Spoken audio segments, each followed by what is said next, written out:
Buenas tardes y bienvenidos a esta nueva cita del Foro La Región. En nombre del Grupo La Región les damos la bienvenida y sobre todo que sean ustedes testigos de la intervención de hoy, de nuestro invitado de hoy, que no cabe duda que ya solamente por el nombre de quien es, sí, ya ha llenado la sala antes de que llegara, con lo cual es importante y es un estímulo. Muchas gracias en nombre de la Región. Decimos, saben ustedes que independientemente del seguimiento que mañana se va a hacer en el próximo de la Región, se puede contemplar esta intervención a través del streaming, concretamente en www.laregion.es. Hoy nuestro invitado es Antonio Escotado, como ya todos conocen, pensador, ensayista, profesor, un montón de cosas más que luego nos contará. Y nosotros lo que hacemos únicamente es que para hablar del perfil de nuestro invitado, siempre tenemos a otro invitado especial, Santiago Rodríguez, que también viene también con los deberes preparados. Santiago, empresario, hombre también conocido en esta casa, pues te dejamos el micrófono para que nos des el perfil de tu invitado. Muy bien, muchas gracias. Pues efectivamente, Antonio Escotado Espinosa, está aquí a mi izquierda, filósofo, escritor, jurista, porque de hecho su primer trabajo fue, tras ganar la oportuna plaza como asesor jurídico del ICO, del Instituto de Crédito Oficial, ¿quién lo diría? Su primer empleo fue ese, ¿no? Pensador.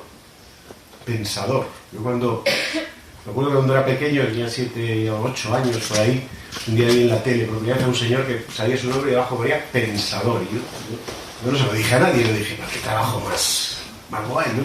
Pensador, y que te paguen por eso. Luego ya de mayor ya me di cuenta que ensayista, profesor de filosofía y de metodología de las ciencias sociales, nace en Madrid de la posguerra, no voy a decir exactamente el año, pero en la posguerra. Pero desde muy joven abandona España, se va a Río de Janeiro, porque su padre es diplomático, está prácticamente toda su infancia y adolescencia en Río de Janeiro. Bueno, debe aburrirse en el ICO, abandona este empleo tan estable y tan rentable, y se va con lo opuesto a Ibiza. Lo opuesto en su primera acepción, de momento. Se va con lo opuesto a Ibiza y además se va en pleno éxtasis del movimiento hippie, y lo de éxtasis en su primera acepción también, donde además de pensar, meditar, estudiar, escribir, se convierte en empresario de hostelería y regenta el famoso pub Amnesia. Luego lo vende, que tiene una interesante plusvalía. Correcto. No, que va, lo vendí por lo que te costó. Bien. De su etapa isleña nace de Physis a Polis, la evolución del pensamiento filosófico griego desde Tales a Sócrates. Es un libro de referencia en todas las facultades de filosofía. También de la Pitiusa sale Historias de familia, libro con el que la filosofía pura deja de ser troncal en su obra y comienza a abordar otros asuntos como la sociología, otras ramas del saber como la sociología. Historia de familia que reescribe y amplía 15 años después bajo el título de Rameras y esposas. Hablando de esposas,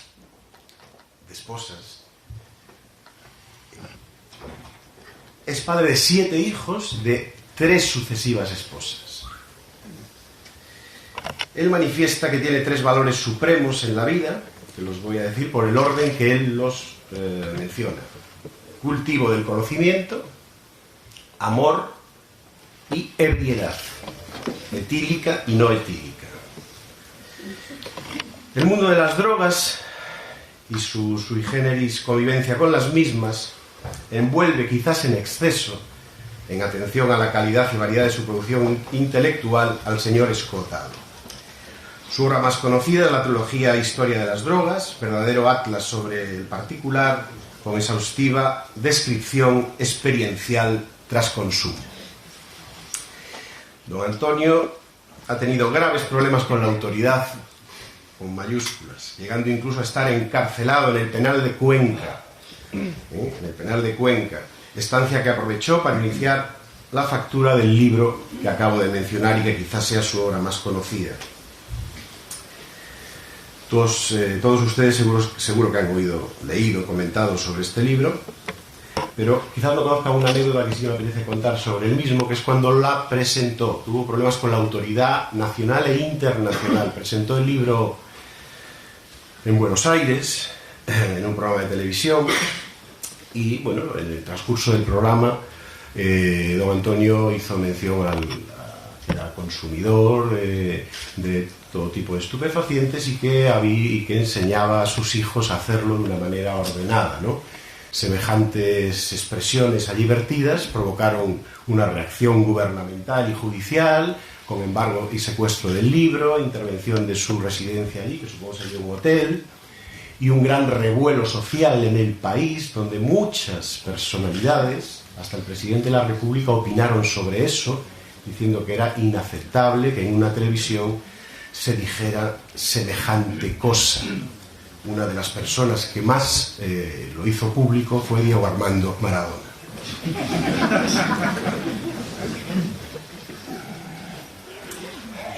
Bueno, hay otros espléndidos libros del señor Escotado, como Caos y Orden, premio Espasa de Ensayo de 1999, Retrato de un libertino, donde describe el exceso como modo de vida y aborda, por ejemplo, algo que está hoy, creo, en el Congreso de los Diputados, que es el tema de la eutanasia. En ese libro él la defiende.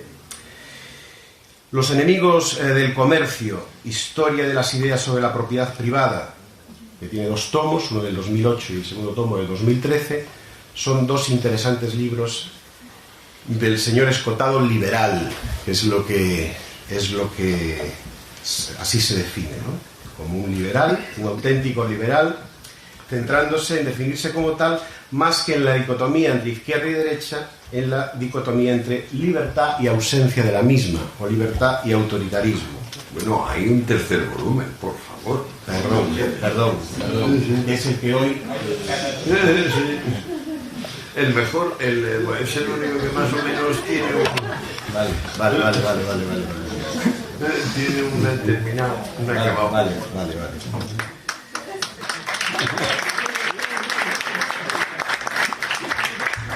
Ahí está.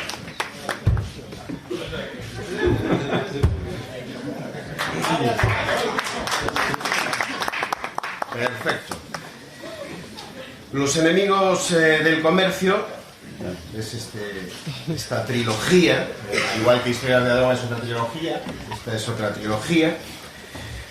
Fue presentado en el Instituto Juan de Mariana, verdadero laboratorio intelectual sobre el liberalismo en España, y del que este humilde moderador es socio benefactor desde hace bastantes años. De lo que hoy va a hablar don Antonio Escotado bajo el título de Una revisión del medievo, solo él lo sabe. Con ustedes, don Antonio Escotado.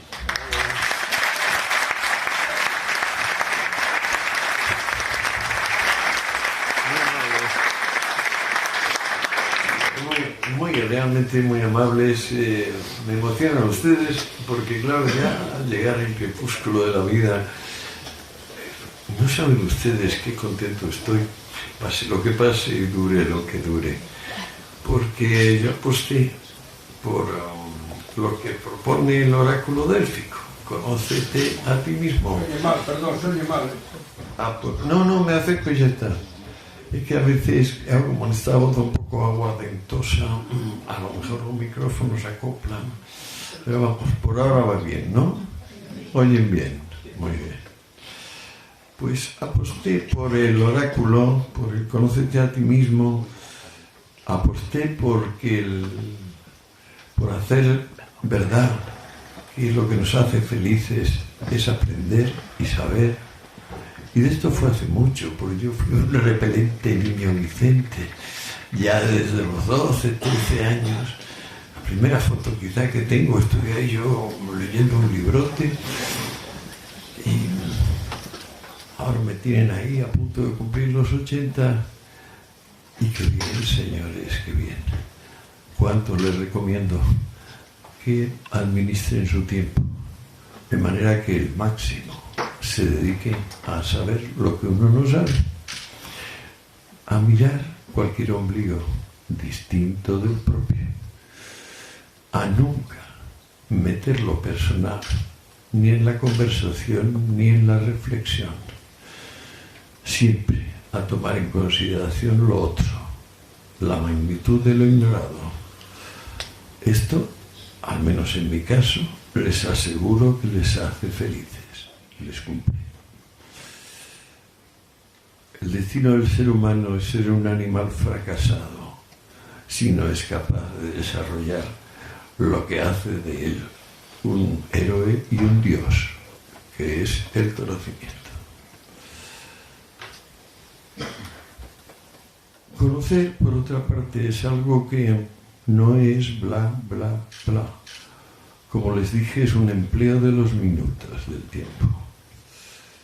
Si una persona se va a la cama después de haberse despertado y ha empleado el 99% del tiempo libre en mirar algo que no sea su ombligo, mirarlo con detenimiento, empíricamente me sugiere que será tan dichoso como yo y tan honrado porque un público tan vasto y tan encantador como ustedes escuche las cosas que se me vayan ocurriendo sobre el particular. He escrito libros muy largos. Por cierto, ha quedado un pequeño hiato respecto de Argentina. Yo fui a Argentina y ese era un programa de máxima audiencia, tipo los que aquí había de Hermida y de debates y tal. Mercedes Milá. Y fue el único durante años que se emitió en diferido porque había un partido de la selección argentina. De modo que todo se formó una especie de curiosa pantomima porque el gobierno, Menem era el presidente entonces, Maradona el principal interviniente. Yo decía que yo fui a Argentina no a vender libros, sino a vender droga a los colegios. Pues al ser diferido, se montó el circo padre, se presentó a la policía, pero no había nadie en el estudio porque se había grabado la semana anterior. Más concretamente, yo estaba en París hablando en el Institut du Monde Arabe sobre yo que sé qué cosas, y entonces me llamó mi mujer y me dice: se ha vuelto loco el fax, están entrando metros de fax, tienes una orden de búsqueda y captura internacional. Y yo, ¿de quién? Y me dice: pues esto, el gobierno argentino.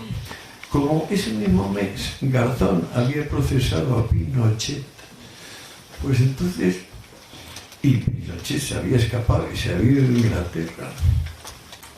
Me di cuenta que al poco tiempo volví a Madrid de París, dejé pasar unas horas, por supuesto de indignación. Digo, pero esta gente, ¿qué pasa? O sea, que me llaman a la tele a preguntar qué pienso y entonces según lo que pienso me procesan por apología de la droga.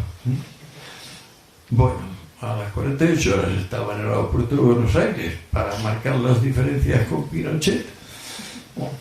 Allí les dije: oiga, señores tanguistas, ¿qué va a pasar conmigo? De allí pasé, escoltado al juzgado federal. El juzgado federal en 10 minutos me absolvió con todos los pronunciamientos favorables. ¿Por qué? Pues porque el juez que había emitido la orden de búsqueda y captura, un tal Norberto Ollarvide, que ahora afronta una prisión perpetua por complicidad en el asesinato de 2 personas que le chantajeaban por su condición de homosexual. Este es el que había hecho eso, pero el juez titular, que no era Ollarvide, un señor Canicova Corral, ahora me acuerdo, nada, me recibió en su despacho y me dijo: esto ha sido todo un malentendido, disculpe, profesor Escotado, no hay nada que hablar.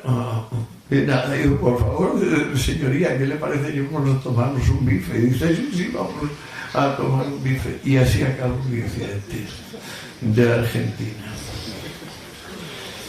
Bueno, la persona que esté dispuesta a saber, está dispuesta a cambiar de idea, está dispuesta a disfrutar cambiando de idea.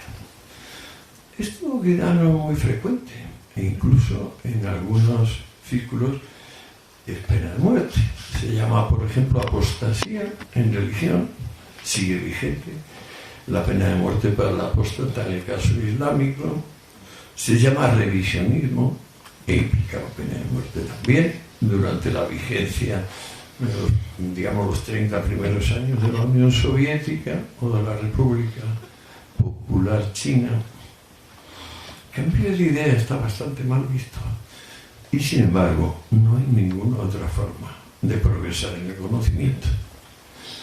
Cuando me puse a estudiar historia de las drogas, estaba convencido de que siempre habían sido peligrosas, siempre habrían creado, bueno, no solo inquietud, sino prohibición. Ay, caray, cómo me he equivocado. Pasé revista a los últimos 4.000 años y me encontré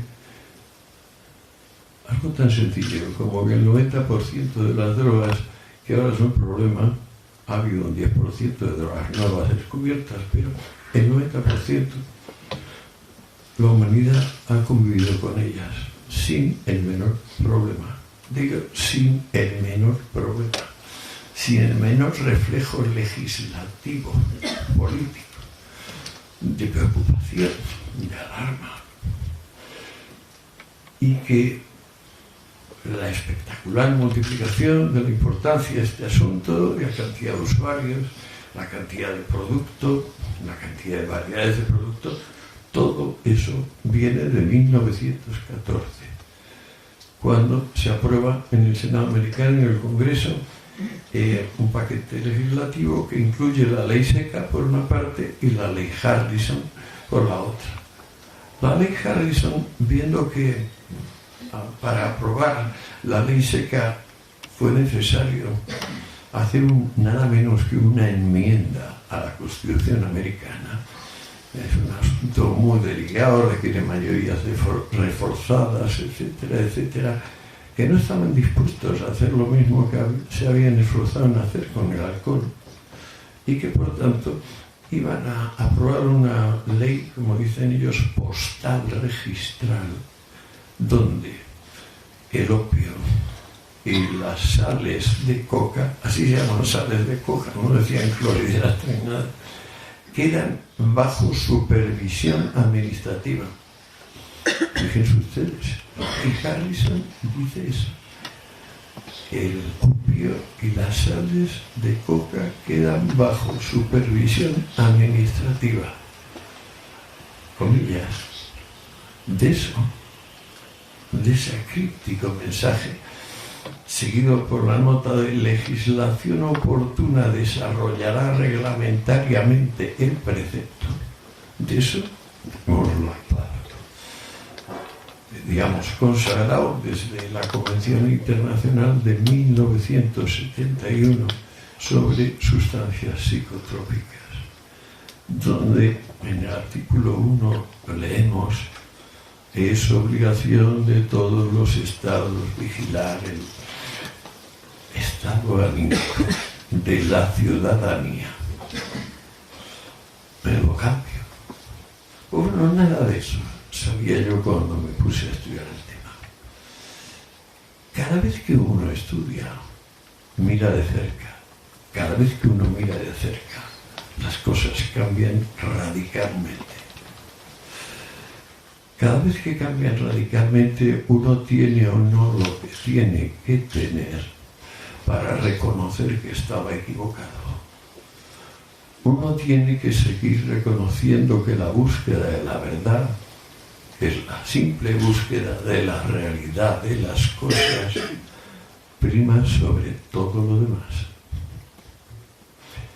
A mí me vino muy bien, porque no solo me ayudó a comprender lo que ha sido la relación del ser humano con esos productos maravillosos en el sentido de espectaculares, asombrosos, singulares, que violan la barrera de lo somático y lo psíquico, porque con pequeñas cantidades de somático hacen grandes cambios de lo psíquico.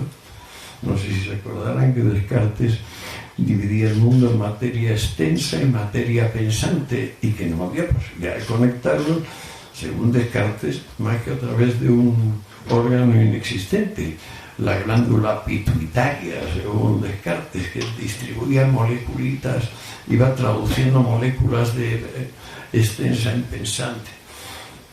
Eso le da a ustedes una idea de, bueno, qué apaño fue aquello para solventar el apaño principal de dividir el mundo en extenso y pensante.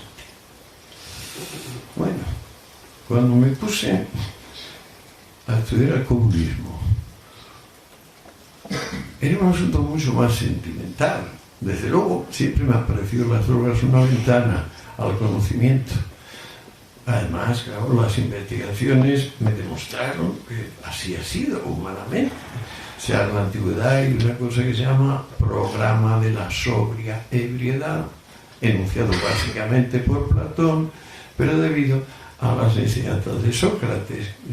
Siempre se cuenta que aguantaba como nadie y que cuando ya era imposible y los demás estaban borrachos, calamitosos, vomitando, lo máximo que él hacía es echarse para atrás y quedarse dormida.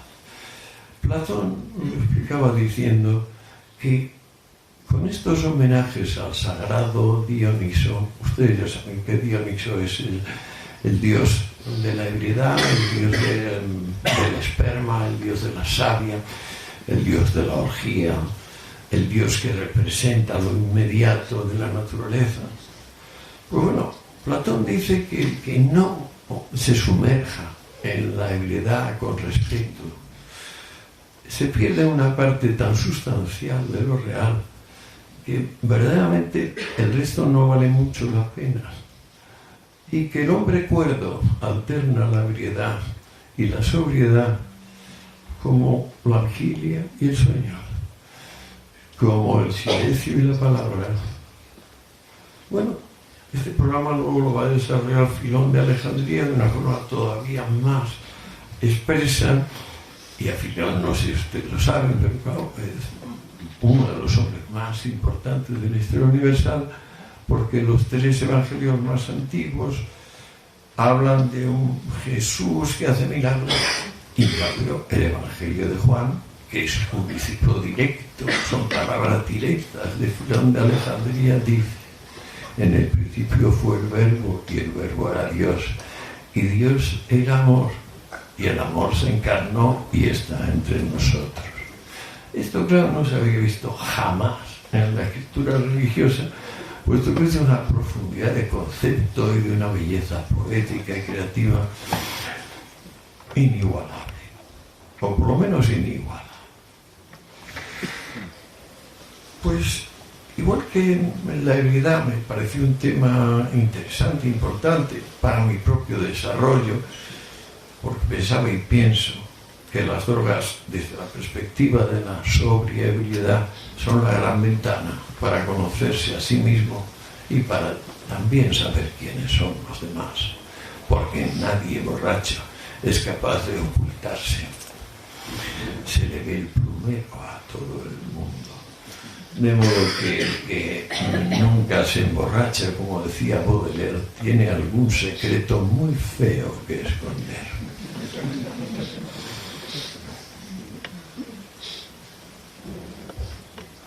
Cuando hice lo mismo con el comunismo, Dios mío, ya pasa un cuarto de hora. Cuando hice lo mismo con el comunismo, venía de ser un militante convencido de la causa. Me fui desconvenciendo poquito a poquito, pero para cambiar necesitaba hacer ese mismo tránsito que les contaba antes, pasar de mirar de lejos a mirar de cerca. Mirar de cerca, desde mi perspectiva, es siempre saber de dónde las cosas nacen y a dónde van. Si yo no tengo la perspectiva genética, no tengo nada. A mí me enseñaron en la universidad a tener más bien una perspectiva clasificatoria, heurística, por campos de los reales. No me sirve. Yo necesito la sucesión. Necesito recomponer con el máximo detalle para entender cualquier cosa. Entonces, cuando me puse con el comunismo, empecé a quedar sorprendido. Más aún que con las drogas. Primero, por el carácter de tabú que tiene el tema. Las drogas es la clásica cuestión de, mira chico, no compres cualquier cosa grande, de esto es peor, o sea, esto es simplemente malo y descártalo porque ya está. Y si todos estamos de acuerdo que es malo y ya está, no va a haber nada. Así estamos desde 1914. Pero es que en el caso del comunismo, que se va a instaurar, pues fíjense ustedes, 3 años después, en 1917, mediante un golpe de Estado en Moscú, es mucho más tabú todavía. Y se lo dice el autor de las 2 trilogías. Conmigo se han enfadado seriamente por abordar las drogas. Lo que se han enfadado por abordar el comunismo 3 veces más. ¿Y por qué? ¿Por qué echar luz sobre un asunto molesta tanto? Porque las personas se han decidido a tomar la actitud que toman ante las drogas o ante el comunismo sin tomar en cuenta la investigación. ¿Por qué no han querido ir a fuentes primarias? ¿Por qué no han querido saber de primera mano de lo que hablan? Tuve que dedicarle 20 años. Y 20 años en mi estilo significa 16 horas diarias sin fines de semana ni vacaciones. Y todavía me falta mucho por saber. Pero ha sido suficiente para hacer estos 3 volúmenes. ¿Qué cosas he descubierto? La primera y fundamental es que estaba equivocado en todo. No daba una a derechas. Todo lo que pensaba estaba equivocado. En cuanto lo miré de cerca, para empezar me di cuenta que la diferencia entre el comunismo científico anunciado por Karl Marx y Friedrich Engels en 1848 en el manifiesto no era más que una versión bastante espúrea del sermón de la montaña.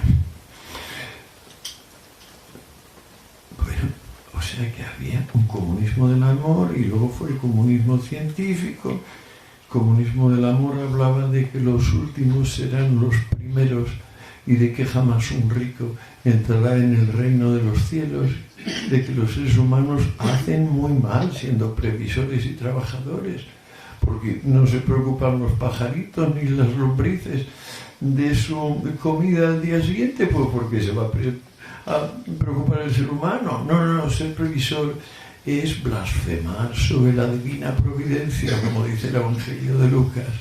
No te ocupes del mañana, no. Bueno, entramos en tema. Lo primero que me hizo descubrir en la investigación de quiénes habían dicho la propiedad es un robo y el comercio es un instrumento fue uno, que había una versión, digamos, política bastante anterior, que era la espartana, reforzada por la obra platónica, donde efectivamente la propiedad privada es un robo, el comercio es un instrumento y las gentes tienen que ser educadas en reflejos automáticos de tipo pavloviano. O sea, suena la campana y saliva el perro. En este caso, Platón dice en la República que a nadie se le ocurra un solo segundo obrar o pensar sin haber mirado al Señor que manda. Que todo el mundo obre obedientemente. Había esa variante del comunismo, pero había otra con mucha más feracidad, que fue la secta esenia, de la cual surgiría finalmente la variante nazarena o nazorena de Juan Bautista, personaje con referencias históricas que supuestamente tiene un primo hermano, nacido 6 meses más tarde, Jesús de Nazaret. Sobre Jesús de Nazaret, a ciencia cierta, sabemos incomparablemente menos que de Juan Bautista. De Juan Bautista sabemos que fue ejecutado por Herodes. De Jesús, la verdad, ha habido centenares de investigaciones. Por ejemplo, la famosa vida de Jesús de Renan, que prácticamente agotan todas las fuentes de primera mano de la antigüedad y no hay Jesús histórico. Sin embargo, hay un Jesús poderosísimo, el que ahora nos inspira, pero no es un ser histórico, es un espíritu. Es el espíritu del amor, de la concordia, el espíritu de la compasión.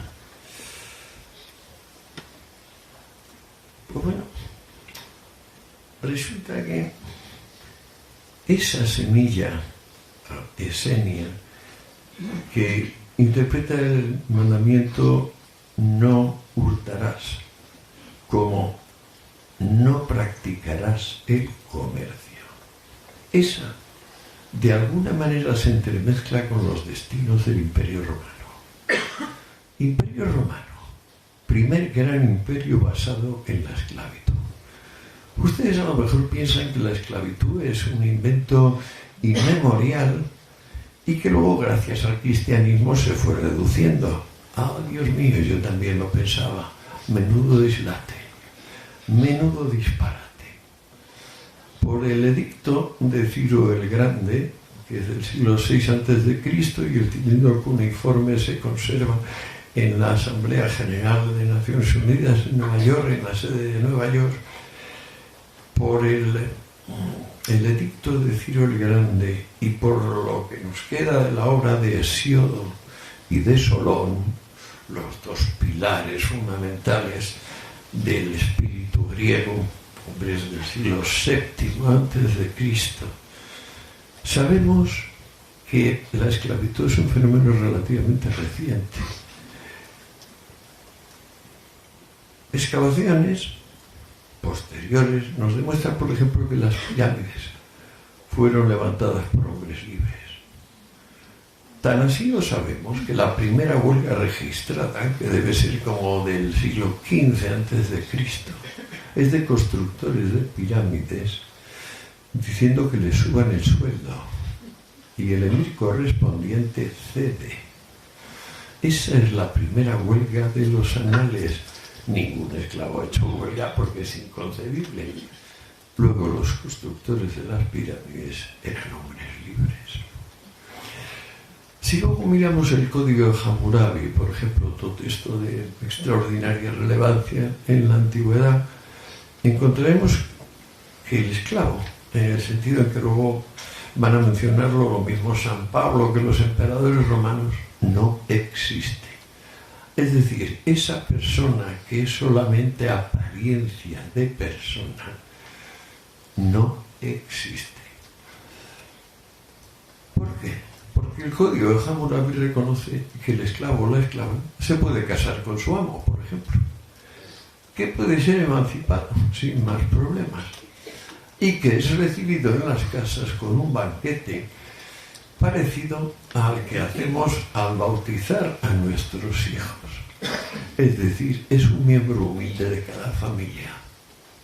¿Cómo demonios ese miembro humilde de cada familia, que además era minoritario hasta el siglo VII a.C., se convierte en el principal factor productivo de civilizaciones? Tampoco lo sabía. Hay que estudiarlo de cerca. Y uno se da cuenta que ahí interviene otra cultura que no les he mencionado, la asiria, en apoyo de la tesis que, a mi juicio, ocasionó la gran crisis del mundo antiguo, que no terminó en realidad hasta el Renacimiento, 1500. ¿Cuál es ese error? El error de que el esclavo doméstico, que es un miembro humilde de la familia, si uno es razonable, industrioso, un buen empresario, pues uno puede coger, comprarlo, educarlo y ponerlo a trabajar. Lo mismo de albañil que de arquitecto, lo mismo de médico que de lo que fuere. Ese es el negocio de la antigüedad, que no emerge más que hacia el siglo V a.C., siglo V, IV, cuando la opulencia ateniense es de tales proporciones que aparecen en los nini, por ejemplo. Sócrates comenta: los niños atenienses se han convertido en tan insolentes que piensan que los padres le deben la comida y ellos no deben nada a nadie. Vaya por Dios, por donde andamos. Esto no pasa si las cosas no sobran, si no hay una auténtica oleada de prosperidad. Es imposible que nuestros hijos se conviertan en ninis. Pues bueno, los menciona Sócrates. No podemos poner en duda la veracidad y la sobriedad de su entendimiento.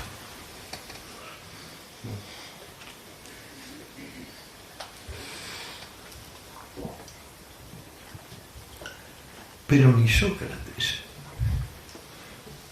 ni el mismísimo Aristóteles comprenden que además de ser una barbaridad en el sentido humanitario, en el sentido de que no puede ser un ser humano solo aparente, que luego resulta que no tiene derecho, que solamente tiene una obligación, que es obedecer ciegamente.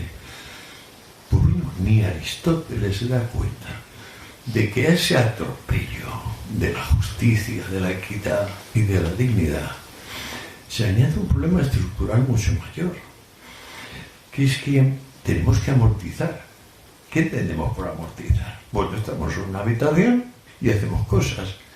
Si no hacemos otras cosas, además de las que hemos hecho, si no las amortizamos, por ejemplo, la pila se llena de platos y de cubiertos sin lavar, las neveras se vacían, los suelos se ensucian, nos metemos en un pudridero si no amortizamos. ¿Cómo pueden amortizar las personas, las sociedades y las culturas?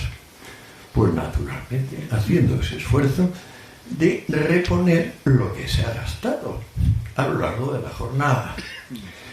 Pues bien, si para la amortización se emplea la inventiva de un hombre libre que puede beneficiarse de su ingenio, tenemos un rendimiento por hora o por día. Si encargamos de eso a alguien que no lo puede emplear en su propia vida y beneficio, le quitamos el estímulo principal al trabajo. Si le quitamos el estímulo principal al trabajo, le quitamos su inventiva. Si le quitamos su inventiva, consagramos el inmovilismo. Si consagramos el inmovilismo, desamortizamos. Y lentamente, minuto a minuto, milímetro a milímetro, lo que teníamos, en vez de mantenerse o crecer, se reduce más y más. Me eché una chuletita, fíjense ustedes, es pequeña, ¿eh? En el hotel, poco antes, digo, bueno, tú te vas a ser así divagatorio como siempre eres. Y la chuletita me dice rendimiento decreciente. Es lo que acabo de contarles.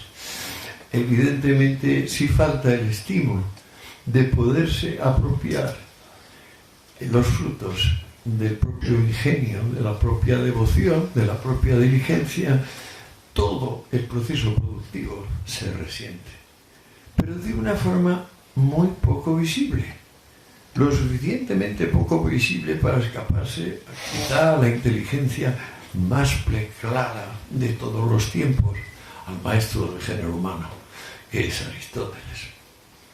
A Aristóteles le parece que es muy injusto y que la verdad que personas que nacen esclavos y personas que nacen amos, de una forma irónica y sarcástica, porque algo hay de eso. Es decir, hay personas que por su temperamento, por su carácter, o quieren ser déspotas o prefieren ser, como digo yo, mandobedientes, que no aman ni la libertad ni la independencia.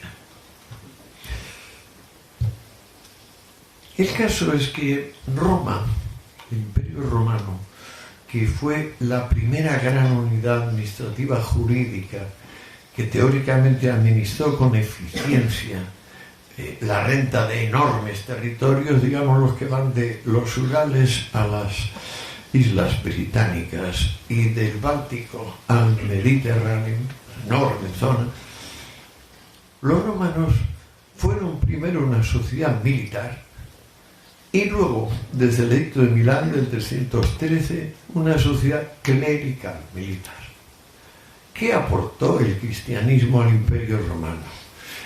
Que fue el que convirtió, acuérdense ustedes, el miembro humilde de la familia, el esclavo en sentido mesopotámico, o de Ciro el Grande, o de Hesiodo, o de Solón. Bueno, les recuerdo que Hesiodo y Solón dijeron que si el hombre libre no es honrado, y si no tiene su lugar social eminente como simple trabajador, la sociedad se hundirá en la indigencia. Esto es maravilloso. Los fragmentos que nos quedan de Solón y Hesiodo, porque son preclaros.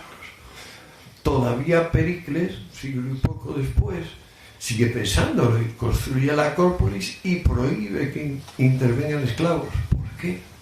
Pues para evitar el desempleo del hombre libre, que va a producir el hecho de comprar hombres y mujeres para formarles profesionalmente, lanzarles al mercado laboral y luego quedarte tú con sus rentas.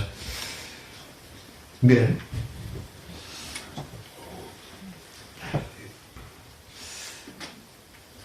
Cuando se consigue esta unidad, en el caso romano, de la organización militar jurídica y además el factor espiritual, ¿qué aporta el cristianismo? Es lo que me había encallado hace un momento. El cristianismo aporta resignación. Lo más importante, sentencia en este sentido, es la epístola a los romanos de San Pablo, donde en un par de párrafos tremebundos dice: esclavo, no te preocupes por ser esclavo. El mero hecho de serlo te sitúa en una línea de prelación para ir al cielo. Es mucho mejor ser esclavo que ser amo. Obedece de corazón, no obedezca simplemente por obligación. ¿Bien? Con la fuerza de los romanos, su sentido, sobre todo su higiene. O sea, ustedes recordaron que donde iban los romanos había unas termas. O sea, los pueblos de la antigüedad han perecido normalmente por infecciones. Los romanos eran limpios. Y los primeros romanos, además, eran valientes y frugales. Luego fueron dejando de ser todas estas cosas, salvo higiénicos, que eso lo mantuvieron hasta el final. Con la inyección que obtuvieron de los últimos sean los primeros, resígnate, Dios lo que quiere es una sociedad no comercial. Los ricos no entran al cielo, el comercio no es un buen camino, el camino es el mando y la obediencia. Pues bueno, ¿cuándo cae Roma? Roma cae en el 476 a manos de Odoacro, que es un jefecillo de tribu germánica. Hace falta que pasen 1000 años para que aparezca en los mismos sitios donde estaba Odoacro y Rómulo Augustulo, Leonardo da Vinci, Maquiavelo, Miguel Ángel, Pico de la Mirándola, Renacimiento. ¿Qué pasa? Es el título de lo que iba a hablarles esta tarde. ¿Qué pasa esos 1000 años? Bueno, empiezan siendo lo que se llaman los siglos oscuros. Como en el siglo XIX el movimiento más poderoso, el romanticismo, venera el medievo, nos ha quedado una imagen muy bonita del medievo. Por ejemplo, la mesa redonda del rey Arturo, mártires, santos, la vida monástica, los monasterios, el ideal caballeroso. Todavía lo vemos por Cervantes. El caballero pues, no tiene por qué llevar ni una peseta en el bolsillo, le basta ser el protector eterno de las doncellas, las viudas y los niños, como dice el sabio Cervantes. Entonces, el ideal de caballeroso, la generosidad, una sociedad dividida entre los que rezan y los que guerrean. Los que ni rezan ni guerrean, trabajan. Y como la sociedad va de mal en peor en el sentido de la amortización, o sea, como la riqueza que permitió que hubiera ninis en la Atenas del siglo IV de Sócrates va lentamente disminuyendo. Al llegar al 476, Roma tiene una 20ª parte, una 20ª parte de la población que tenía en tiempos de Augusto. Más del 90% son esclavos. Vaya por Dios, ¿qué le pasa a Europa? Pues eso, una declinación de la curva demográfica.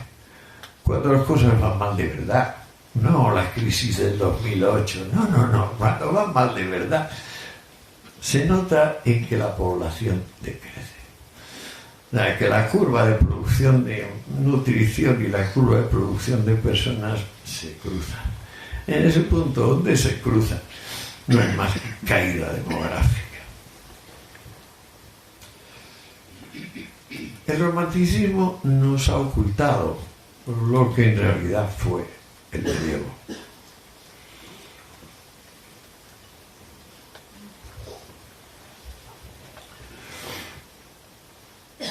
Las ideas que podemos encontrar en los grandes obispos, papas, del siglo V, hemos dicho que el 476 cae Roma. Las ideas que encontramos en los primeros grandes prelados y pontífices santos, el 99% de ellos son: tenemos que seguir empeñando en que el comercio no sirve de nada. Los romanos ya han militarizado la economía. Hace tiempo la han sometido a régimen administrativo, lo cual hace que vaya cada vez peor, por supuesto, porque la burocracia funciona mucho peor que la iniciativa particular en estos casos. Entonces comienza la Edad Media y durante cierto tiempo la única foco de luz y de cierta prosperidad es la rama oriental del Imperio Romano, Constantinopla, Bizancio, y luego, un siglo después, la expansión del Islam. El Islam nos va a deparar aproximadamente 4 siglos de extraordinaria riqueza y originalidad. Es el primer monoteísmo propiamente dicho, que no admite ni Virgen María, ni santos, ni milagros, ni nada, cosas de este estilo. Tiene un éxito enorme y produce una expansión de las ciencias, de las artes, de la poesía, y justamente por el hecho de ser un monoteísmo riguroso no se permite una expansión artística, puesto que evita representar gráficamente formas humanas. No fuera a ser que el hombre tuviera la tentación de identificar a Alá, al Ser Supremo, con ningún antropomorfismo. Pues bueno, para Europa, la Alta Edad Media, llamada también los siglos oscuros, es un momento donde los bosques empiezan a crecer inconteniblemente. Los caminos se cierran, el transporte se torna increíblemente peligroso. La desunión cunde. Se feudaliza todo en el doble sentido. Por una parte, de que queda aisladas autoridades inapelables, pero cada vez más pequeñas, y se feudaliza en el sentido de que no es posible transmitir propiedades ni derechos, y mucho menos riquezas. La moneda sigue siendo depauperada en función de una degradación, un envilecimiento que empezó seriamente con el emperador Nerón, donde se van produciendo aleaciones cada vez más turbias, se sacuden monedas en enormes bolsas donde caben millones, para que luego las limaduras de eso se reacuñan, en fin, una especie de estafilla que lo que hace es que la moneda vaya siendo cada vez menos aceptada. O sea, el denario ateniense es una moneda tan sagrada como ahora el franco suizo, pero eso va desapareciendo crecientemente hasta el punto de que en el 560 la moneda está tesaurizada. ¿Qué quiero decir con tesaurizada? Que ha cundido tanto el bandidaje. Las personas lo poco que tienen lo entierran. Esto ha sido una fortuna para los arqueólogos, que han descubierto miles o cientos de miles de saquitos de monedas de plata y de oro en las inmediaciones de las casas. Lo que se imprime está todo envilecido, es mentira, es prácticamente estaño, todo. Lo que tenía de componente de oro y plata no existe. La moneda se tesauriza porque se pone en los anaqueles, como ponemos figuritas chinas o porcelanas. Es un recuerdo de tiempos pasados. Se vuelve al trueque. Con esta ideal autárquico, que es el que difunde infatigablemente el papado hasta el siglo XIII, pues claro, cada territorio debe valerse a sí mismo. Señores, señoras, ningún territorio se vale a sí mismo. Esto es un disparate completo. Es como darnos cuenta de que vivimos de los demás y los demás viven de nosotros. O sea, esto es olvidar el flujo continuo de interdependencia en el cual nos fundamos. Sin embargo, la Iglesia y las instituciones principales, la nobleza, etcétera, etcétera, están convencidos de que no. Tomás de Aquino está convencido de que el ideal es la autarquía, la independencia. Y va a ser imposible, señores. O sea, el ideal, pero francamente la realidad no le corresponde. ¿Cómo responde la realidad? Como hemos hablado, con una caída demográfica en picado. Hacia el siglo IX, en el año 800, es coronado emperador Carlomagno. Las fanfarrias imperiales, con trompetitas y cornos, dicen: ¡oh, qué heroico imperio, qué guerreros más nobles! Sí, guerreros más nobles. El gasto principal del gobierno de Carlomagno, del imperio, es incienso. Este es el gasto principal del gobierno. ¿Por qué? Porque todo está podrido, para que no huela tan claro. ¿Qué es Europa? Un inmenso leprosario, una enfermedad dependiente de la higiene. Todavía no ha aparecido la peste negra apareció en el siglo XIV. Pero en el siglo XIV la peste negra va a venir muy bien, como luego les contaré, si es que me da tiempo. Porque lo horrible ha sido lo que ha sucedido hasta el siglo XIV. Ha proseguido esa desamortización general. Y Europa finalmente se ve reducida a capturar a sus propios hijos. Procura capturar a los hijos de los del pueblo al lado o del país de al lado. Y para vendérselos como esclavos a las únicas sociedades que sí tienen moneda, que sí tienen industria y comercio, que son Bizancio por un lado y los árabes por el otro. Sobre todo la llama de iniciativa empresarial que es Córdoba. Córdoba llega a ser un territorio de prosperidad casi parecida a la Atenas de Pericles, en tiempos de Abderramán III, que le va a durar muy poco, luego va a venir la reacción integrista, etcétera, etcétera.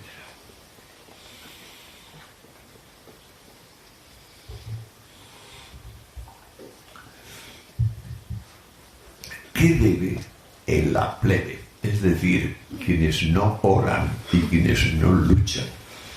¿Qué le debe la plebe a los que oran y luchan?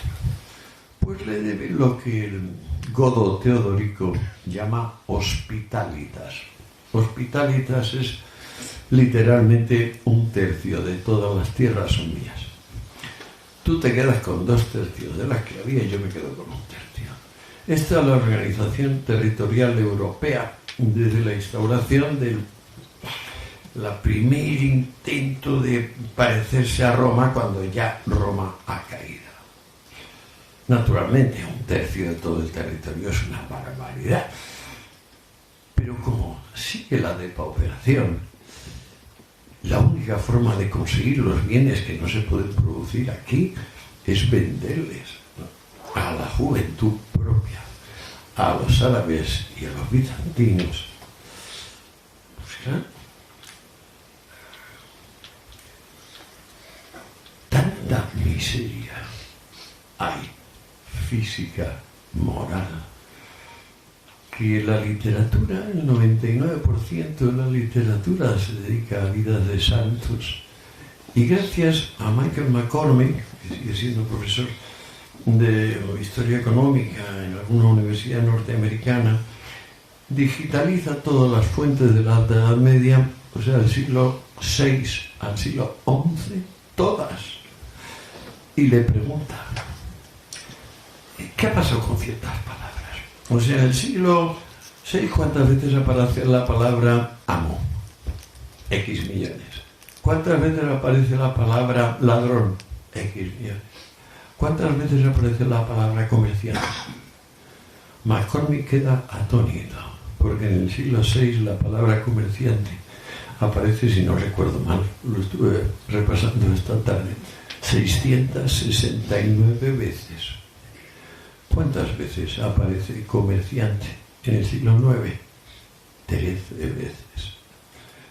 ¿Cuántas veces aparece comerciante en el siglo X? 113 veces. Empieza a recuperarse. Cualquier otro tipo de palabra encuentra millones de... Hay una palabra que prácticamente desde el siglo VII queda borrada del léxico. ¿Cuál? Lucro. Lucrum. Este es el fantasma, este es el demonio. O sea, pensar en el beneficio. Luego nos ponemos a estudiar las capitulares de Carlomagno y de su hijo Luis el Piadoso. Y quedamos estupefactos, porque lo primero que nos dicen es que cualquier acumulación de riqueza es impía y prohibida por Dios, y que al emperador le corresponde desmantelar esas inmundas empresas que consisten de alguna manera en ganar dinero. Ah, caramba. Carlomagno es el único emperador de la historia universal analfabeto. Su corte, ya te digo, hay que quemar incienso debido a la podredumbre tanto moral como material que la rodea. Y por muchas fanfarrias imperiales y glorias de heroísmo y de viva el rey Arturo, aquello es pura y simplemente hediondo. Se vende a los hijos para conseguir los bienes más elementales, porque la moneda ha desaparecido. ¿Cómo demonios empieza Europa a resurgir? Pues porque tanta miseria hace que el esclavo no pueda ser alimentado, ni vestido, ni cubierto por techo. Tanta miseria imposibilita desde el siglo VII mantener los auxilia, como decían los latinos, al esclavo. Pero sin embargo la sociedad sigue siendo una potente sociedad clerical, militar, tiene que seguir en sus principios. Ya ha conseguido desterrar palabras como lucro y ha conseguido desterrar personajes como el comerciante.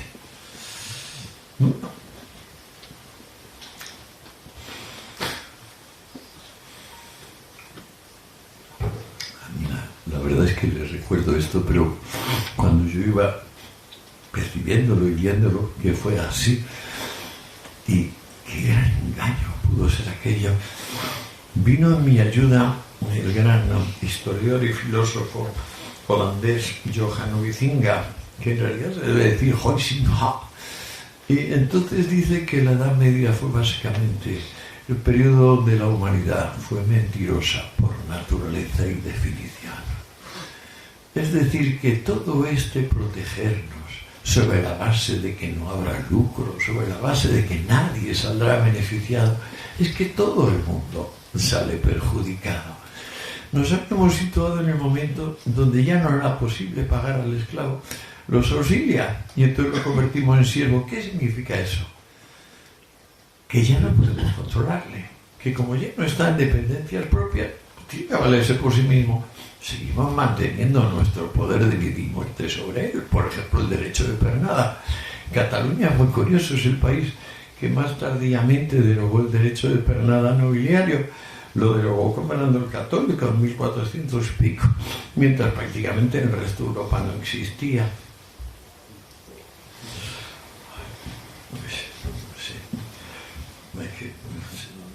quizás ustedes lo ven de lejos, yo no lo puedo ver de lejos. Es un asunto demasiado próximo pensar que 90 personas de cada 100 o quizás 95 personas de cada 100 son esclavos, pero ni siquiera se les paga, los auxilia. Es decir, están consagrados a la servidumbre porque sí. Y esa es la institución medieval principal, el homenaje. O sea, tú tienes que tener un superior que te da un beso y entonces ya existes. El DNI de la Edad Media es el homenaje.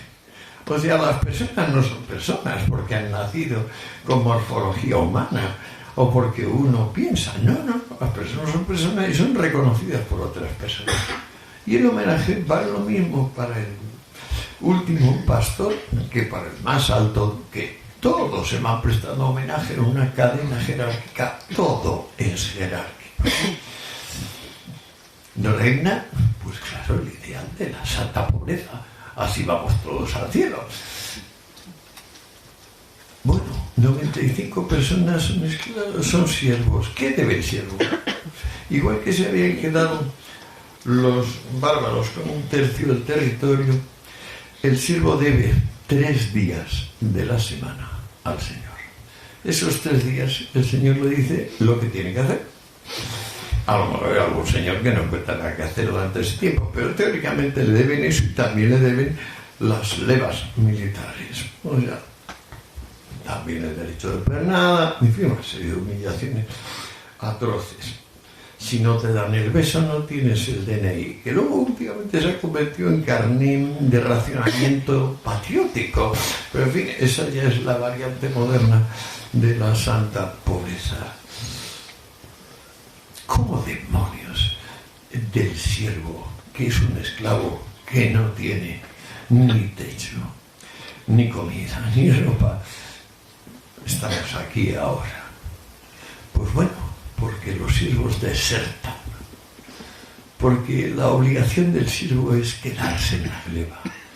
Ya desde el Septimio Severo, cuando se agrava la crisis del Imperio Romano, las leyes empiezan a decir que la plebe no puede moverse territorialmente, igual que pasó con la URSS. O sea, tú tienes que tener un permiso para salir de la provincia donde estés y también tienes que tener un permiso para cambiar de profesión. Se coagulan, se inmovilizan las cosas. Bueno, el siervo en principio no puede pedirle a la monada, pero le debe 3 días a la semana. Y le debe fidelidad a la gleba. Gleba es tierra. Empiezan a desertar.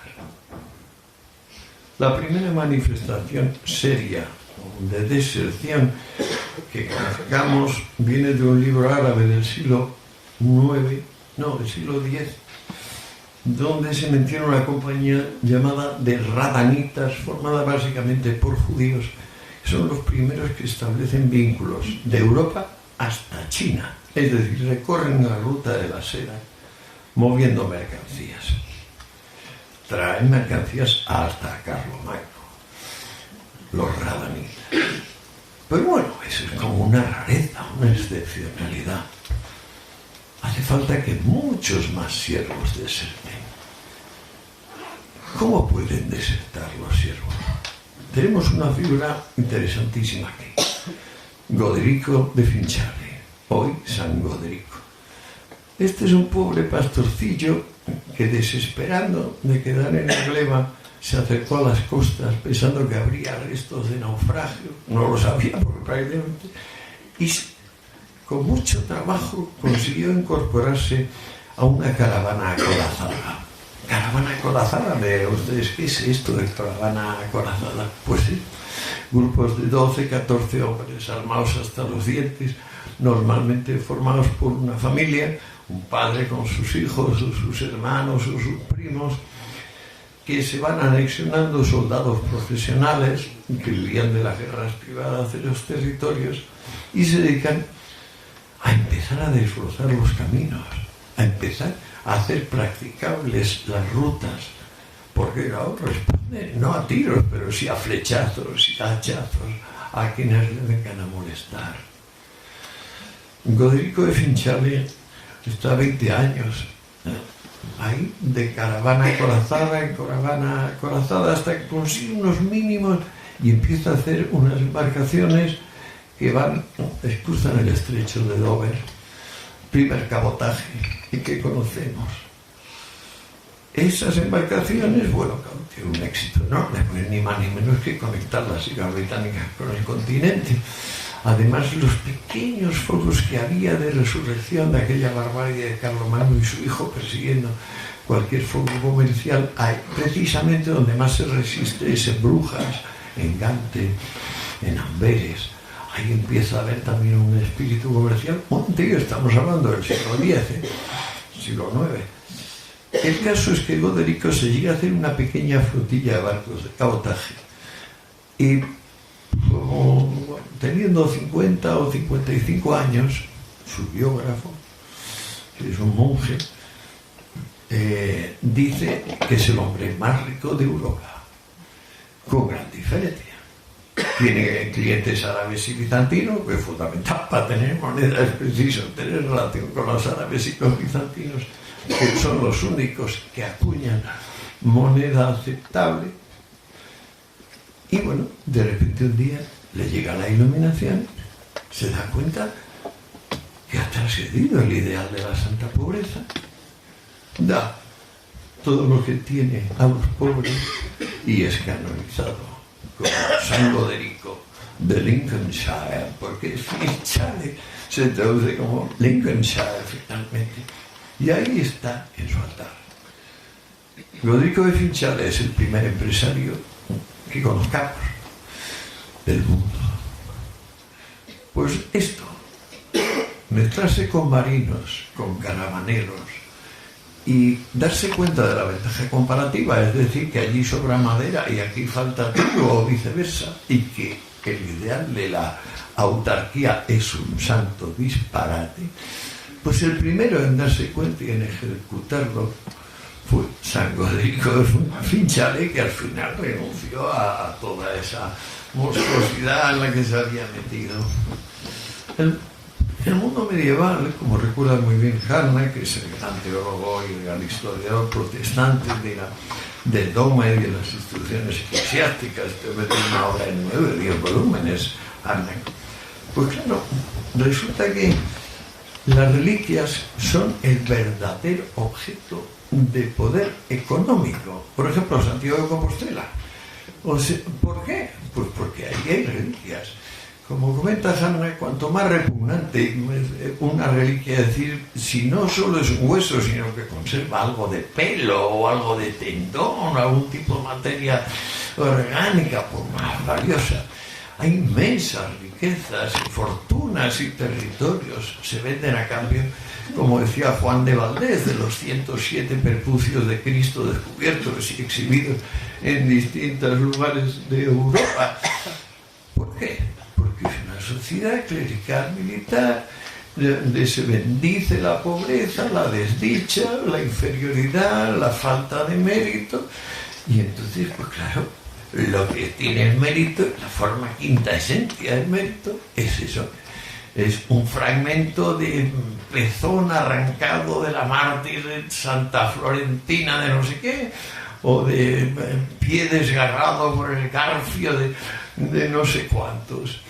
Estos son los grandes bienes. Pero es que no son. O sea, es que ahí está Santiago de Compostela. Es decir, es que no hay otro desarrollo de la gente fanatizada que ir a centros donde pedir que le quiten, yo que sé, la lepra o la enfermedad que fuere, o simplemente la desdicha que llevan puesta por el hecho de nacer y no saber qué hacer con su tiempo. Con la idea de que los negocios son estafas, Europa padece más de 1000 años. Sin embargo, hombres como Finchale, Goderico, la hacen salir de esa condición pura y simplemente porque reabren los caminos. Porque dándose cuenta de la ventaja comparativa naturalmente saben que el ámbar es muy abundante allí y nada abundante en otra parte, las pieles, por ejemplo, el negocio, la miel. Imaginemos, 2 carromatos con 6 hombres protegiendo a cada uno y haciéndose 500, 1000 kilómetros, epopeyas, heroísmo de todos los días. No se habla de estas personas. Tuvo que haberlos por millones. Son los héroes. ¿Qué acompañantes tuvieron? Pues miren ustedes, otro que seguro que no tuvieron en cuenta y que yo tampoco tenía, pero me puse a estudiar y lo vi. Los notarios. El notario es un personaje fundamental porque descubre cómo transmitir propiedad inmobiliaria. Era imposible durante todos los siglos oscuros medievales, o sea, vamos a decir del siglo V al siglo X, imposible vender una propiedad. ¿Por qué? Pues porque pronto o tarde venía un pariente o un noble o un superior o el monarca mismo diciendo que aquello era en parte suyo y que había que anularlo. ¿De dónde viene la idea de que la compraventa es un crimen, un delito, un error? Pues viene ni más ni menos que de la patrística, de los 3 padres de la Iglesia latinos y los 3 padres de la Iglesia oriental. Están todos de acuerdo en que negociar es estafar y en que en la compraventa siempre hay un perjudicado y un beneficiado. Claro, esto es bastante ridículo, pues imagínense ustedes cada vez que compramos un coche o un móvil, ustedes, yo todavía no tengo, pero en fin, cada vez que hacen una compra luego dicen, no, lo anulamos, no estamos de acuerdo, ha ganado usted demasiado, o he ganado yo demasiado. Por supuesto, las personas estamos encantadas de entrar en flujos de intercambio. Pero estas otras sociedades no quieren flujos de intercambio. Estas otras sociedades están basadas en lo que vimos antes, en lo que dice Platón, que nadie haga ni piense nada sin enterarse antes de cuál es la orden, que nadie tenga iniciativa, que todos obedezcan.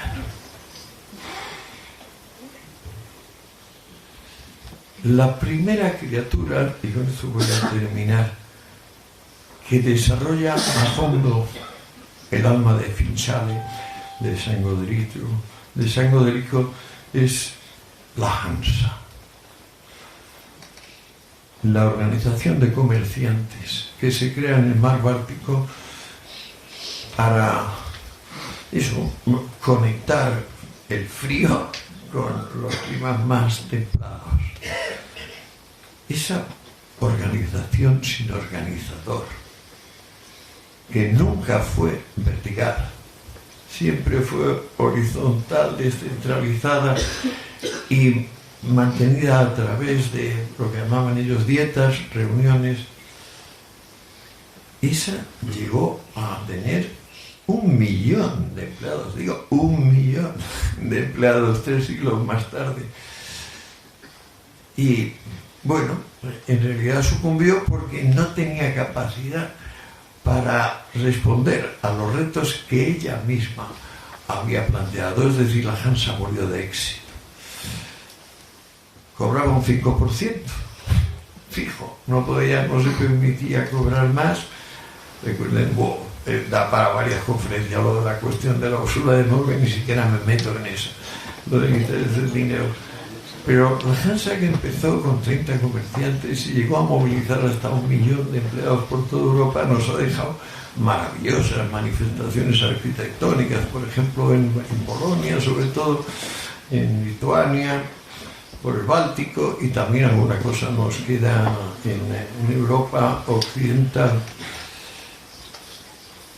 La Hansa estaba basada en que los seres humanos no son autárquicos y que es imprescindible el intercambio de cosas, que acaba siendo un intercambio de ideas. Porque evidentemente cuando movemos las cosas también movemos las ideas, y entonces el monolito, esa realidad coagulada artificialmente de la autoridad y de la verdad revelada y de lo que ya sapientísimos entendimientos decidieron otrora y que no se puede poner en duda. Pues sí, la Hansa lo puso en duda y de la forma más prosaica, más humilde, empezó a mover cosas aquí y allá. Y también le fueron las cosas que, sobre todo en Holanda, llegaron a nacer empresarios igual o más competentes que ellos, que los hanseáticos. Entonces comenzó una competencia que coincidió con la elección de muros en las ciudades, en las aldeas. Al ser capaces las aldeas de amurallarse, hacía falta una inversión muy poderosa, muchas veces más de un siglo, trabajando en eso. El desertor del vasallaje, aquel que había empezado 2 siglos y medio antes diciendo: yo me voy, yo tengo que buscar otra cosa, otro medio de vida, yo no puedo ser un señor que da 3 días a la semana a otro y luego allá tú. Pues bueno, la Hansa llegó a desarrollar como competencia a la Hansa una industria en Holanda y en el resto de Europa que prácticamente asimiló los vikingos. Los vikingos eran un pueblo salvaje que se dedicaba al expolio, era un poco como Esparta o como Asiria. Sin embargo, al entrar en contacto con la Hansa, se convirtieron en los más expertos, profesionales. Al mismo tiempo se levantaban los muros de las ciudades y las fanfarrias de la autoridad iban declinando a medida que los muros crecían en altura y en espesor. Y llegó un momento en que la Santa Pobreza fue declarada una Santa Mehmet y los burgos no solo prosperaron, sino que pronto se convirtieron en los acreedores de aquellos que llevaban casi 1000 años diciendo que son sus protectores y que rezaban y guerreaban por ellos. Empezó como alternativa a la sociedad clerical, la sociedad comercial, la sociedad que intenta mirar de cerca, la sociedad que sabe que no hay verdad revelada, que la única verdad es la empírica y que va cambiando constantemente y que depende solo de nosotros, de que nosotros tengamos la cordura de dejar de mirarnos el ombligo y nos demos cuenta de que el destino humano es saber y que cualquier cosa que no sea esa es fracasar a nivel más básico. Seremos un animal fallido. Ahora tenemos el invento de los inventos, la Hansa de la Hansa, Internet. Al fin la distancia ha acabado. La única distancia que permanece es la distancia temperamental. Quizá diría la distancia de las personas entre personas, unas que se han dado cuenta de que el destino es saber y otras que todavía no se han dado cuenta y sobre todo que piensan que cambiar de idea es un delito castigable con pena de muerte. Naturalmente estos son nuestros enemigos actuales, porque al menos yo me siento muy honrado de cambiar de idea constantemente. Bueno, y nada más, si les parece un poco de coloquio, tal.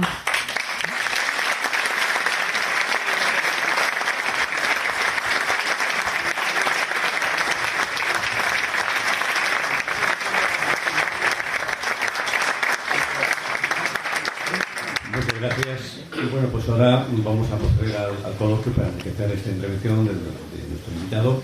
Pedimos por favor que las preguntas sean preguntas concisas, breves, para hacer un coloquio dinámico, plural. Y creo que ya en primera persona que va a hablar es yo, sí. Adelante.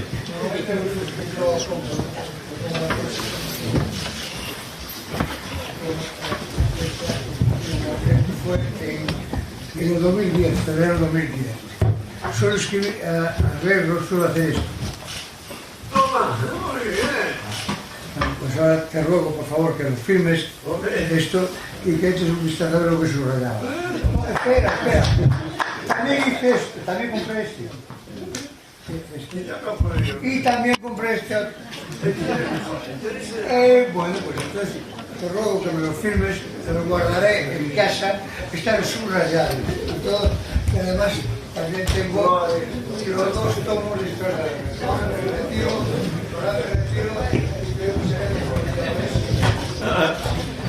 Porque es todo un placer que yo sí haya sido quien haya roto este muro de cultura que tienes en la mesa. Bueno, mientras piensas si lo firma o no lo firma, te lo va a firmar. Una pregunta entre el público, por favor. A ver, ahí al fondo. Acércale el micrófono. Acércale el micrófono. Bueno, no, me pareció muy interesante, todas las gracias, ¿no?, por esta disertación. Y el tema que se me estaba ocurriendo era si por ejemplo, los templarios que hacen en esta época, si realmente que fueron como una orden maldita dentro de incluso la propia iglesia, si podría estar influenciado porque ellos tuvieron contacto con el comercio entre Palestina y Europa y pudieron verse influenciados por lo que usted dice, ¿no?, del comercio árabe, bizantino, y eso a la vez pues que pudo generar en ellos que acumularon riqueza y a la vez la envidia del resto de órdenes, por decirlo así. Si conoce algo, bueno, para hablar un poco de este tema. Sí, estudia el fenómeno. Fue un gran monstruoso asesinato precedido de tremendas torturas del jefe templario y de sus lugartenientes. A los templarios debemos probablemente la institución del cheque. El cheque era fundamental porque permitía a un hombre irse a Tierra Santa, por ejemplo, a combatir, como decían ellos, y llevarse el valor de sus propiedades con un billetito en clave. Porque el cheque originalmente es un papelito en clave que te hace un señor en Europa y otro, el ayudante de ese señor en Palestina, reconoce y dice: sí, tú 100.000 ducados o 2.000 ducados son tuyos ahora.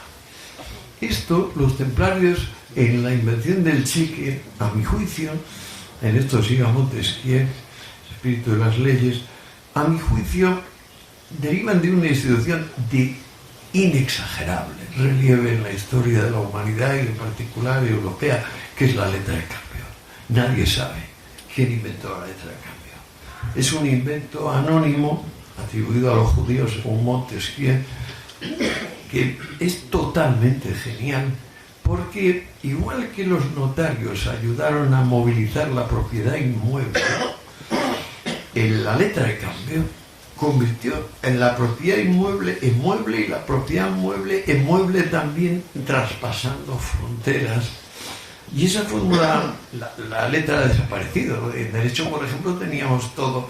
El segundo año de mercantil era dedicado al préstamo a la gruesa y a la letra de cambio, nada más que en monográfico. Tenía aquel mensaje tan extraño: no habiéndolo hecho por la primera, sírvase por la segunda. Es como una fórmula medio de encantamiento a aquello, pero fue de una utilidad tan enorme que ese monolito que había creado la sociedad clerical militar, de donde el lucro y el beneficio todo esto fuera, o sea, la compraventa es una estafa, etcétera, etcétera, lo disolvió como si fuese hielo ante un soplete de acetileno. O sea, no había manera, se pudo mover la riqueza con la letra. Y de ahí los templarios son muy, muy importantes, porque al ser los banqueros reales de Europa, eso es lo que ocasionó la espantosa muerte de su jefe y de muchos de ellos, pero bueno, una de esas miserables secuencias donde ganan los malos. Ahí tocó que ganasen los malos, un rey de Francia y el Papa, coaligado con él, se cargaron a esta pobre gente, sí. ¿Otra pregunta? Sí. ¿Quiénes son los enemigos del comercio? Bueno, pues todos los que piensan que, por ejemplo, como Maduro, el plan es bueno porque yo lo he estado visando detalladamente ¿Y cómo no va a salir adelante el país si yo el plan económico lo he estado avisando con toda mi buena voluntad y he estado trabajando mucho? Ya lo decía Lenin, yo trabajo 20 horas al día para hacer, pues eso, los precios justos. Bueno, el enemigo del comercio es básicamente el hombre que no entiende la diferencia entre sencillo y complejo. Cree que las reglas que valen para lo sencillo valen para lo complejo. Y bueno, claro, por supuesto, no es verdad. ¿Por qué no funciona la planificación económica? Pues porque dejando que los precios vayan siendo fijados así por sí mismos, lo que hacemos es tomar en cuenta realmente las existencias que hay en cada territorio, minuto a minuto.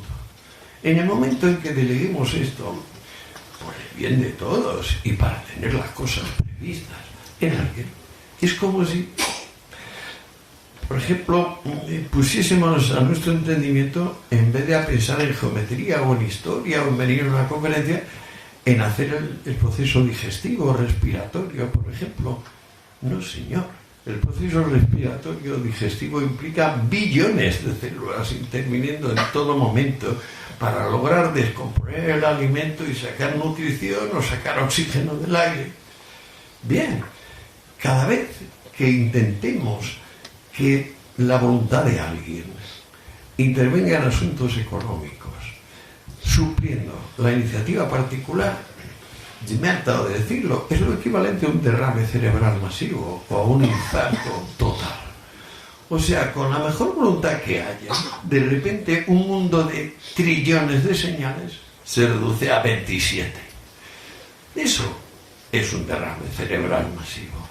Entonces, cada vez que intentemos, ha habido dos intentos famosos de política de precios, el edicto de precios de Diocleciano y el edicto de precios de Robespierre. Luego ya todas las dictaduras comunistas se han basado en precios, digamos, predeterminados por el gobierno. La fuente de fracaso no es que tuvieran mala voluntad o que robasen, es que se quedan sin materia gris. O sea, la materia gris objetiva la forma la iniciativa particular, incesante, de millones y millones de individuos. En el momento en que despreciamos esas señales como irrelevantes o inconvenientes, lo que hacemos es minar la materia gris. Si teníamos 1 kilo de materia gris, nos quedamos con un gramo de materia gris o una milésima de gramo. Y eso es una y otra vez lo que pasa cuando se intenta, por ejemplo, militarizar la economía o dirigir la economía. No es que sea ni bueno ni malo, es que de repente se queda uno sin información, se queda sin bits, digamos, o sea, y uno no puede pedir que un programa más débil abra un programa más complejo. Eso es imposible, ahí lo comprendemos muy bien. Igual que es imposible subsumir un conjunto más grande en uno más pequeño, pero aplicado a la política práctica. No hay muchísima estulticia, los seres humanos todavía no se han dado cuenta en buena medida de la diferencia entre complejo y simple. Igual que el entendimiento no gobierna la digestión. Es absurdo que cualquier gobernante se ponga a suplir la iniciativa particular, lo cual no quiere decir que no esté muy bien que el Estado intervenga aquí y allá, pero no en suplir la iniciativa, porque eso no es suplir, eso es simplemente quedarse sin materia gris, a mi juicio. Sí, una pregunta más. Bueno, es por si da un consejo para los jóvenes emprendedores. A recordar que vuestra vida ahora está tan facilitada por internet que verdaderamente, si no sois sabios, muy mal, la culpa será enteramente vuestra. Breve, lacónico y filosófico. Bueno, si no hay más preguntas entonces, ya por el tiempo agradecemos. Sí, yo también estoy encantado, señores, muy honrados de estar con ustedes. Sí, perdón, un segundo, a ver. Perdón, segundo, yo creo que quería hacer una pregunta. Sí. Digo, que tiene usted hacer el bis, una pregunta más. No, yo quería preguntar qué influencia pudo tener Lutero en el cambio de paradigma del pensamiento religioso en relación a ser pobre o a progresar y Bueno, eso está bien, es muy largo la cosa, pero Weber habló del espíritu del capitalismo en relación con el protestantismo. No podemos olvidar que los primeros que vieron la sociedad comercial fue la escuela de Salamanca. Es decir, que precede a Lutero, o más bien a las consecuencias, Melanchthon sobre todo, de Lutero. Pero claro, aquí volvimos a meter la pata en serio los españoles, porque teniendo esas mentes preclaras, que eran el padre Mariana, sobre todo el más grande pensador historiador que ha tenido España con diferencia, Fray Luis de León, Molina, Báñez, los mete a la cárcel. O sea, es increíble, o sea, se deja llevar por la santa envidia y dicen, oye, que valen tanto que mejor en la cárcel, igual que acabaron haciendo con Juan Martín el Empecinado, que es quizás el último gran héroe político español, que lo mataron, lo ahorcaron, pues simplemente por envidia. O sea, no había nada que acusarle, más que era más valiente y más desprendido y más lúcido que los demás, y esto ya basta para no ocasionarte en la muerte en sociedades que prefieren, por supuesto, el fiambre al ser vivo. O sea, me gusta llamar las sociedades funerarias. O sea, las personas empiezan a valer cuando están muertas. Señor Vega.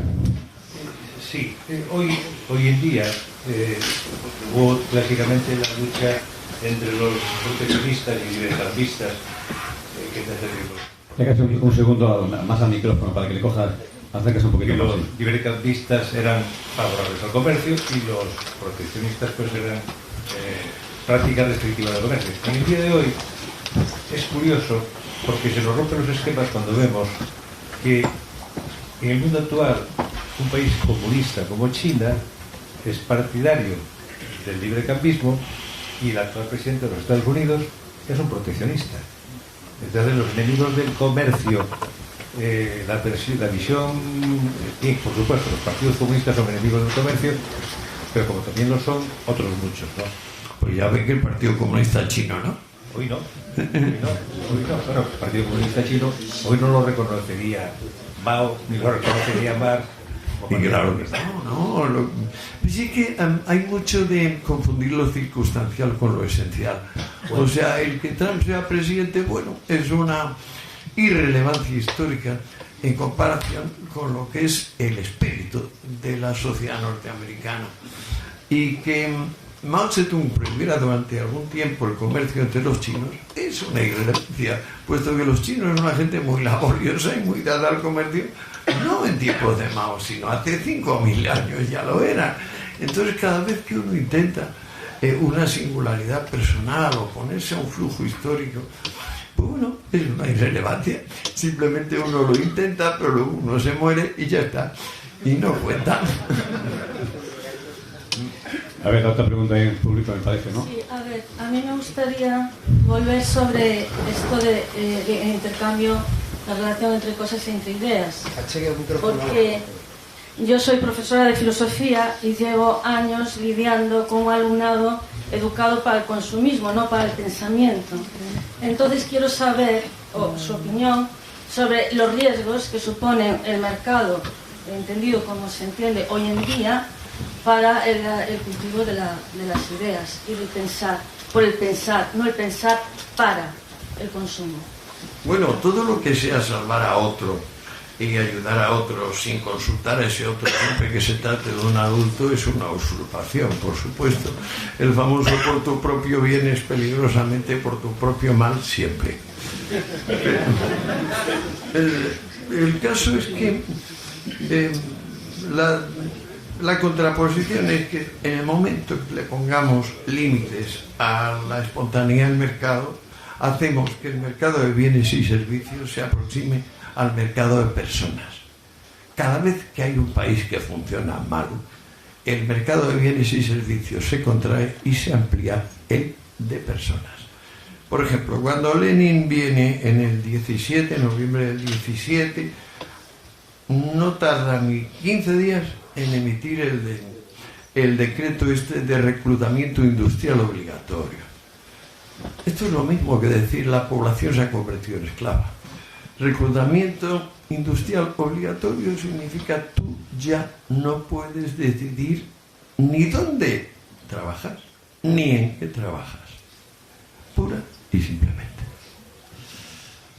Pues bueno, cada vez que queramos dirigir la vida ajena a esto o lo otro, a mí me parece que usurpamos la función del otro siempre que sea un adulto. Como en su caso es un profesor y un docente, pues yo pondría toda mi alma, y es la que he puesto cuando era profe, en decirles: si no dedicáis vuestro tiempo a saber, lo perdéis. Y lo perdéis irreparablemente. Allá vosotros. Bueno, pues muchas gracias. Gracias en nombre de la región, Antonio Estocado, a Santiago Rodríguez y a ustedes por acompañarnos. Mañana, amplia información en el periódico.